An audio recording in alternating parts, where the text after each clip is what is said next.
इसके बाद देखते हैं हमारे पास नेक्स्ट क्या है, आरएमएस एडिशन है, ध्यान दीजिएगा। अब ये आरएमएस एडिशन का जो है आपका बेसिकली सबसे अधिक यूज होता है इन केस ऑफ द मेजरमेंट में आप जो देखते हैं वहां पर आपके पास जो है आपके पास आरएमएस मीटर होता है, ठीक है, और आपके पास वहां पर क्या होता है कि मूविंग आयरन, मूविंग कॉइल, ये सब आपके जो प्रेजेंट होते हैं। मूविंग कॉइल क्या होता है, पीएमसी जो होती है वो आपकी जो एवरेज वैल्यू मेजर करती है। मूविंग आयरन क्या होता है, आरएमएस वैल्यू मेजर करता है। तो वहां पे भी आपको आरएमएस जो है निकालने के लिए बहुत बार पूछता है बेसिकली, ठीक है। तो जैसे समझिएगा, मेरी बात समझिएगा, जैसे मैंने यहां पर लिख दिया I is equal to 5 + 4 sine of omega t plus 6 sine of twice of omega t, ठीक है। और मैंने आपसे पूछा कि what is the overall RMS, ठीक है, what is the overall RMS. अब ये आपके पास एक फैक्टर दिया हुआ है, ठीक है, ये आपके पास क्या है, एक फैक्टर, ये आपका जो यहां पर आई जो करंट है वो आपकी इस फॉर्म में गिवन है, ठीक है। What is this is what, this is called as a DC value. ये आपकी चेंज नहीं हो रही, आपकी 5 वैल्यू आपकी कांस्टेंट है। अगर ये कांस्टेंट है it means it is called as the DC value और द एवरेज वैल्यू। डीसी में क्या होता है सर, ध्यान दीजिएगा, डीसी आपकी अगर आपकी जो कांस्टेंट है तो इसमें आरएमएस या फिर एवरेज या फिर पीक सब कुछ क्या होता है, सेम होता है। और वो आपका कितना रहेगा, जो भी इसकी वैल्यू, अगर ये 5 गिवन है तो it's all value will be 5, क्योंकि यहां पर कुछ है ही नहीं, सब कुछ क्या कांस्टेंट आपकी, सब कुछ कहीं पर एक वैल्यू चेंज हो ही नहीं रही है। इसका मतलब क्या, उसका आरएमएस, इसका पीक, इसका एवरेज सब कुछ क्या रहेगा, सेम रहेगा। That is equal to maximum value या फिर दैट इज इक्वल टू 5। बात क्लियर है। तो ये आपका क्या है, this is called as a DC value. अब यहां पर क्या फाइंड आउट करना है, आपको यहां पर आरएमएस की वैल्यू को फाइंड आउट करना है।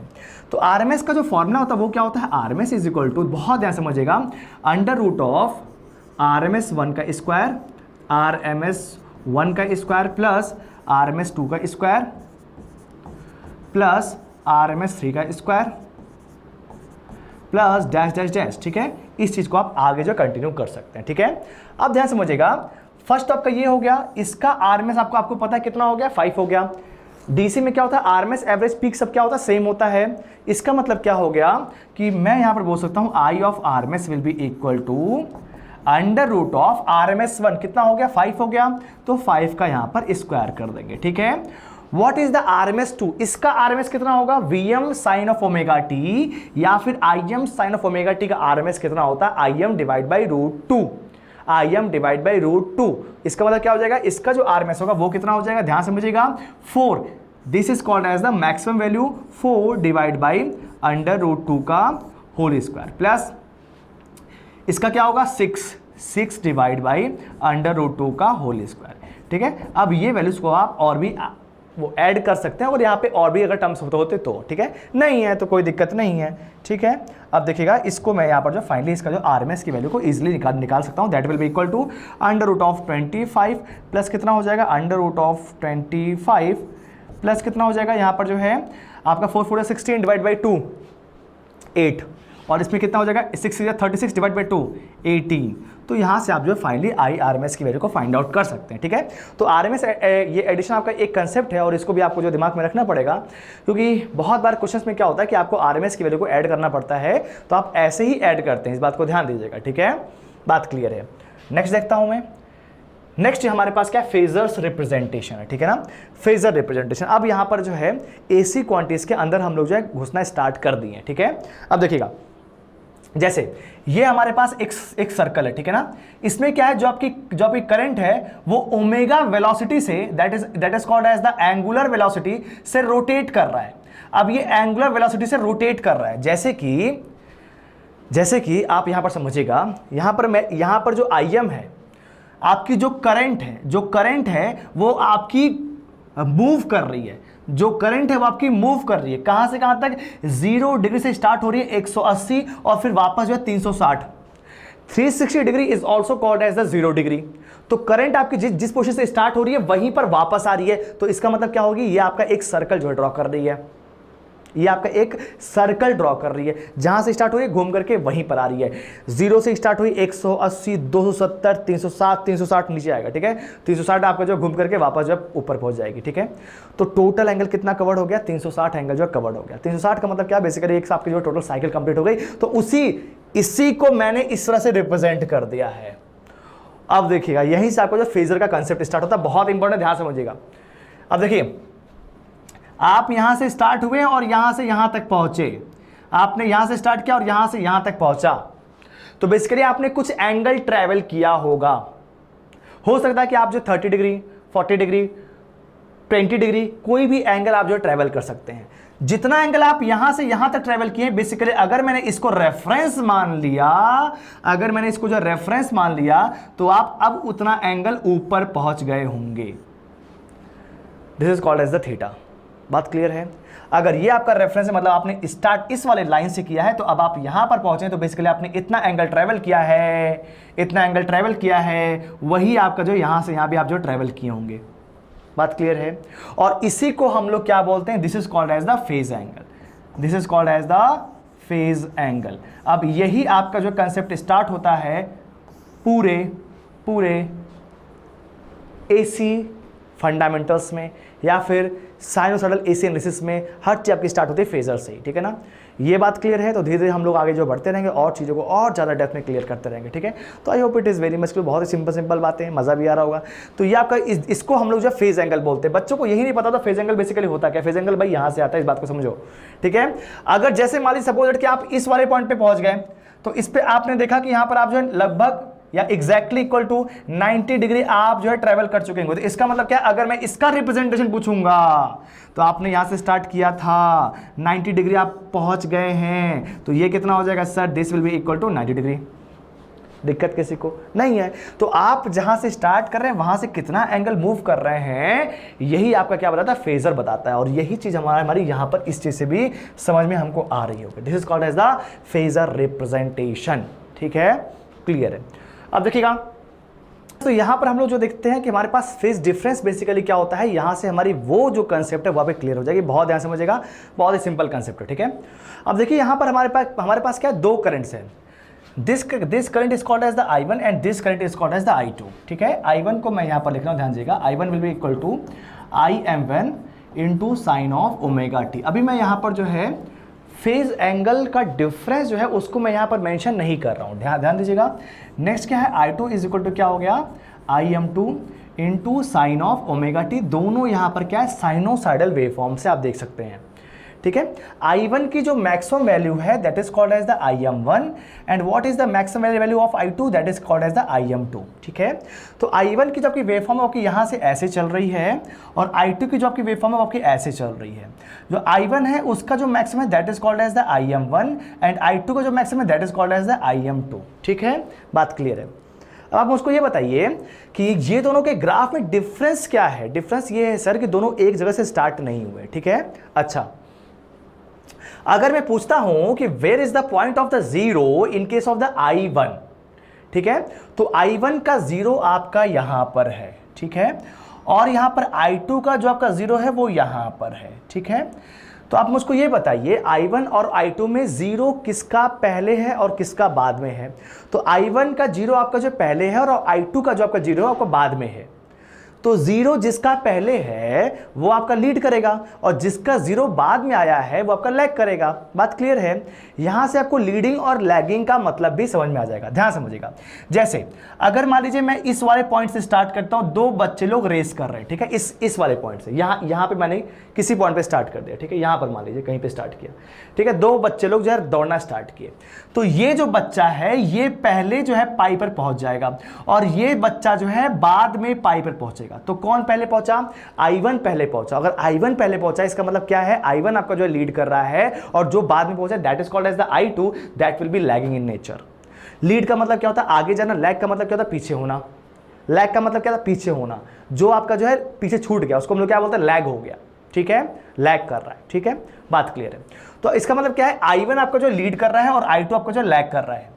अगर मैं यहां पर जो देखूंगा तो यहां पर फेजर में भी आपका जो क्या बताया गया, अच्छा दोनों के बीच में जो डिफरेंस है वो क्या आपका जो है फाई है, या फिर इसको जो हम लोग बोलेंगे क्या, थीटा बोलेंगे, ठीक है?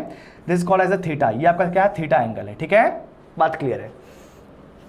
तो थीटा आपका जो डिफरेंस है मान लीजिए, तो बेसिकली I1 और I2 के बीच में I1 आपका जो लीड कर रहा है और I2 आपको जो लैग कर रहा है, कितना एंगल से, थीटा एंगल से।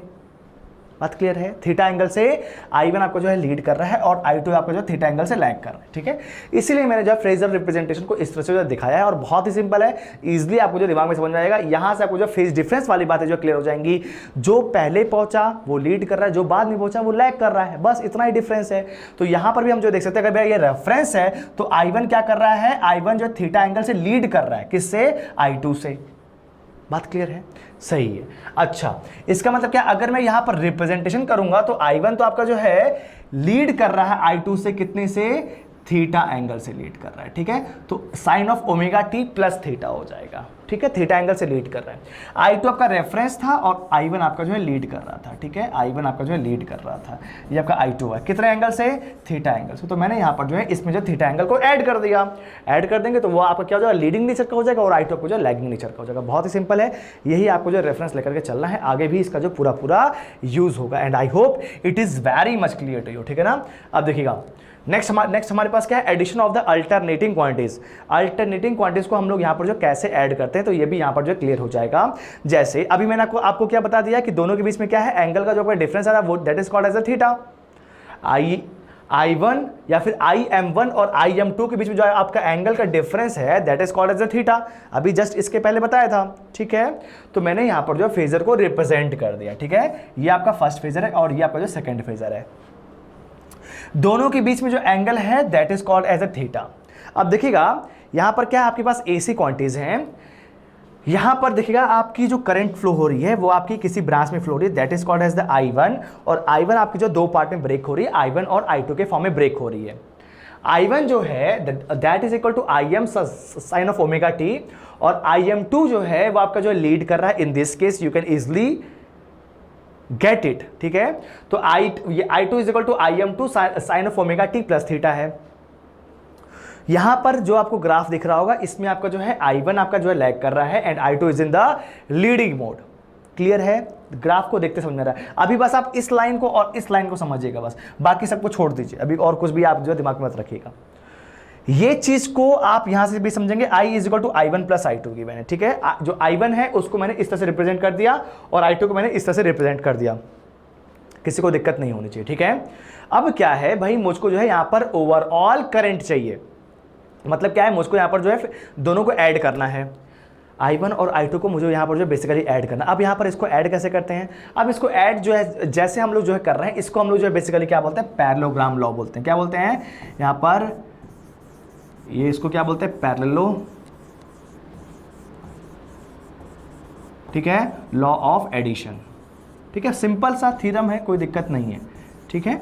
अच्छा, अब इसको बेसिकली हम लोग को यहाँ पर जो कैसे करना है अभी आपको समझ में आ जाएगा। पैरेललोग्राम लॉ ऑफ एडिशन लिख दिया, तो इसको आप जो दिमाग में रखिएगा, ठीक है, हटा भी दिया, ठीक है। अब देखिएगा, तो यहां पर क्या है, दिस एंड दिस, ठीक है, कोई दिक्कत किसी को नहीं है। अच्छा, एक बात मुझको ये बताइए, मुझको इसको जो है राइट एंगल ट्रायंगल बनाना था। अभी सबसे पहले मतलब मेरे पास क्या था, स्टार्टिंग में ये था, मेरे पास स्टार्टिंग में ये था और मेरे पास स्टार्टिंग में ये था, ठीक है। अब मुझे इसका जो है रिजल्टेंट निकालना है, this is called as a resultant. ये आपका मान लीजिए I1 है और ये मान लीजिए आपका जो है I2 है और this is called as the I resultant. दोनों को मुझको ऐड करना है। पैरेललोग्राम लॉ है तो पैरेललोग्राम आप पहले बनाएंगे, ठीक है। तो रिजल्टेंट अगर ऐड करना है तो बेसिकली मुझको इसको जो राइट एंगल ट्रायंगल कैसे भी करके बनाना है। ध्यान समझिएगा, राइट एंगल ट्रायंगल कैसे भी करके बनाना है। तो राइट एंगल ट्रायंगल आप यहाँ पर बेसिकली कैसे कर सकते हैं, अगर मैं यहाँ पर एक जो स्ट्रेट लाइन खींच दिया तो एक तो ये लाइन हो गई और सेकंड मुझको यहाँ पर जो है इसको यहाँ से यहाँ भी ऐड करना पड़ेगा, ठीक है। अब देखिएगा मतलब क्या है, राइट एंगल ट्रायंगल यहाँ पर बनाने के लिए आप यहाँ पर एक्स्ट्रा इसको जो है यहाँ से यहाँ तक लेकर के आएंगे और फिर ऊपर से लाइन खींच देंगे, तो यहाँ से आपका एक जो है राइट एंगल ट्रायंगल बन गया। क्लियर है? सही है। अब यहाँ पर कुछ चीज़ों को और ध्यान में रखिएगा, तब ये चीज़ें आपको और अच्छे से क्लियर हो जाएंगी, ठीक है। देखिएगा, सबसे फर्स्ट ऑफ ऑल अगर मान लीजिए आपके पास ये लिखा है Z, ये लिखा है थीटा और ये लिखा है R और ये लिखा है मान लीजिए X, ठीक है। ऐसे मैंने लिख दिया, बेसिकली यही चीज़ आपकी होती भी है और मैंने इसको जो इस तरह से लिख दिया, ठीक है, ऐसे रिप्रेजेंट कर दिया। तो Z के साथ जो होता है that is called as the cos component, और जो Z के साथ नहीं होता है उसको हम लोग क्या बोलते हैं, उसको हम लोग बोलते हैं साइन कंपोनेंट। इसका मतलब क्या है, देखिए वो ध्यान दीजिएगा, इसको हम लोग जो है दो पार्ट में ब्रेक कर सकते हैं। इसका जो आपका कंपोनेंट होगा, एक आपका कॉस का कंपोनेंट होगा और एक आपका क्या होगा, साइन का कंपोनेंट होगा। तो जो आपका जो एंगल के साथ होगा, अगर हम लोग यहां पर देखते हैं तो r जो है वो आपका एंगल के साथ है और x जो है वो एंगल के साथ नहीं है। तो जो एंगल के साथ होता है उसको हम लोग यहां पर क्या देते हैं, उसको हम लोग कॉस वाला कंपोनेंट देते हैं। तो z cos थीटा, आपने ये मैथमेटिक्स में बहुत ही सिंपल मैथमेटिक्स है, आपने इसको जो है मैथ्स में भी अच्छे से पढ़ रखा होगा, ठीक है। और ये जो होगा that is called as a z sin theta, z sin theta. तो जो आपका कॉस का कंपोनेंट होगा वो आपका जो एंगल के साथ होता है और जो एंगल के साथ नहीं होता that is called as the sine component. ये आपको सिंपल सी बात ध्यान में रखनी है। और इसीलिए आप आगे भी चल करके अगर आप जो है पढ़ेंगे तो वहां पर आप पढ़ेंगे कि cos theta is called as the power factor which is equal to r divide by z, ठीक है। पावर फैक्टर आपका जो r बाई z भी आता है।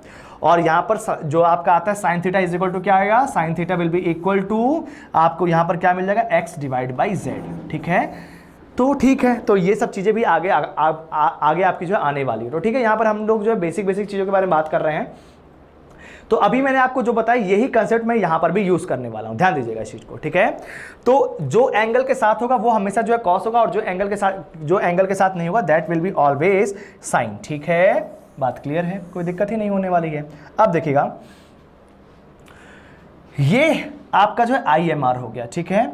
इसमें आपका जो है, मुझको जो है अगर ये राइट एंगल ट्रायंगल दिख रहा है, ध्यान समझिएगा, राइट एंगल ट्रायंगल जो है दिख रहा है, इसका मतलब क्या है, मैं यहाँ पर लिखता हूँ, मैंने यहाँ पर पाइथागोरस थ्योरम लगा दिया तो क्या हो जाएगा सर, OC का square will be equal to OD का स्क्वायर प्लस CD का स्क्वायर, ठीक है।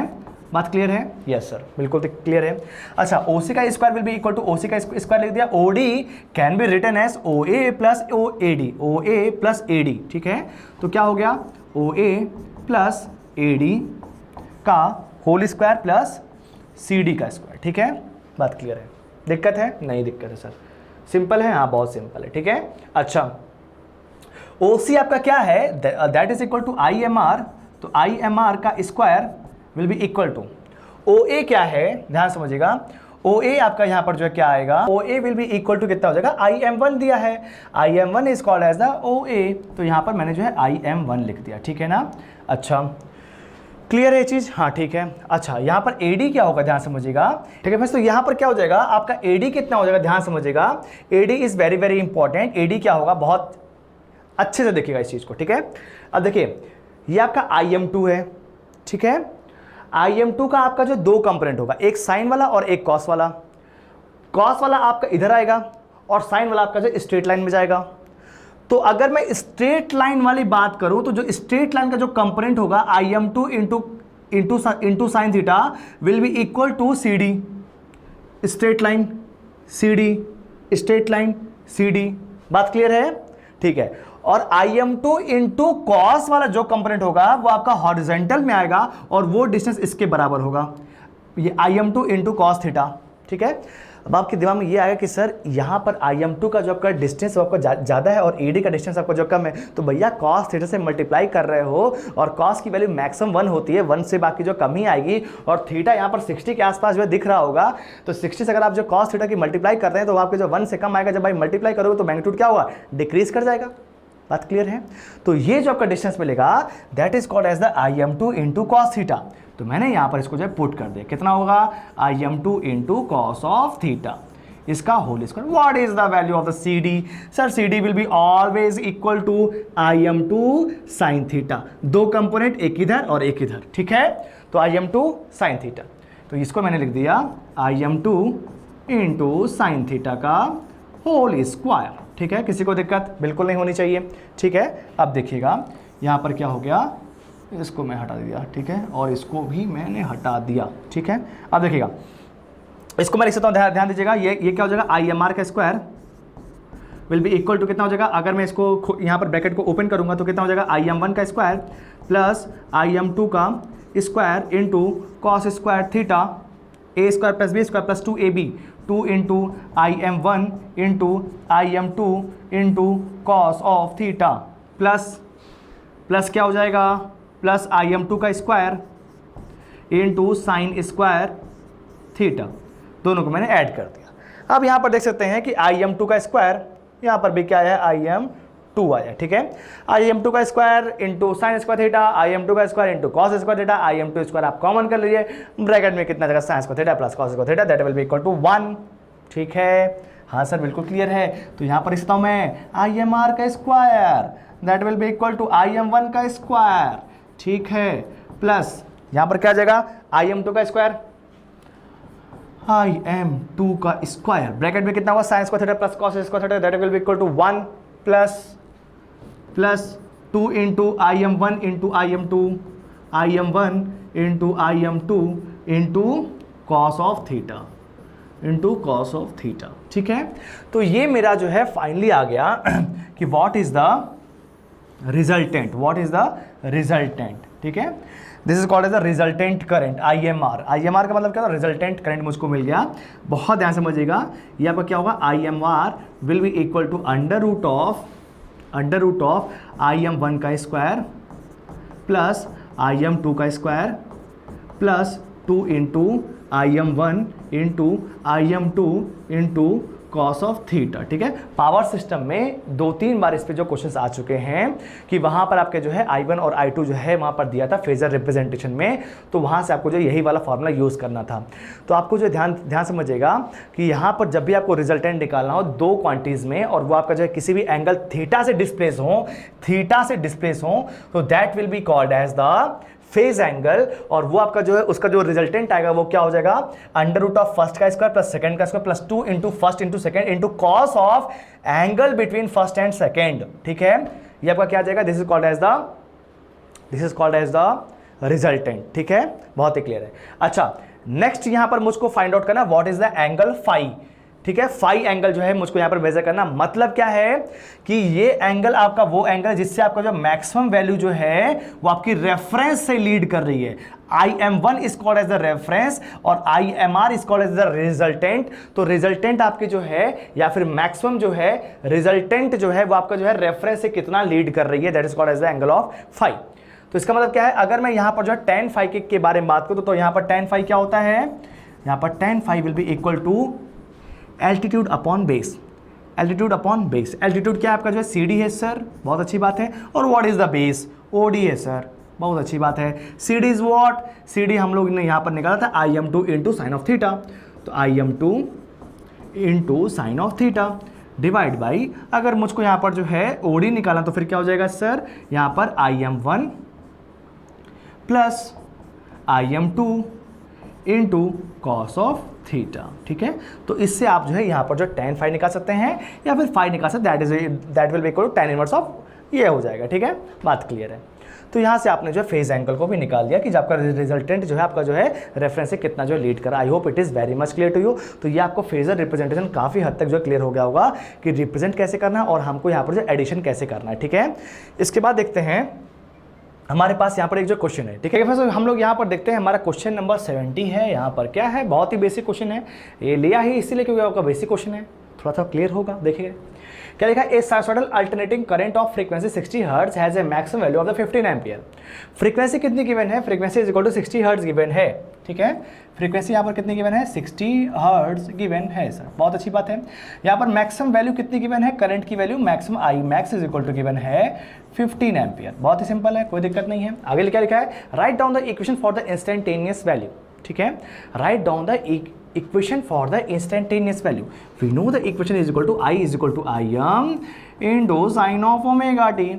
What is omega? Omega is equal to sir 2 pi f होता है, बहुत अच्छी बात है। तो यहाँ पर सकते हैं omega is equal to 2 pi into 60, कितना हो गया 60 इंटू 120 पाई, ठीक है 120 पाई हो गया। कोई दिक्कत किसी को नहीं दिक्कत है, ठीक है।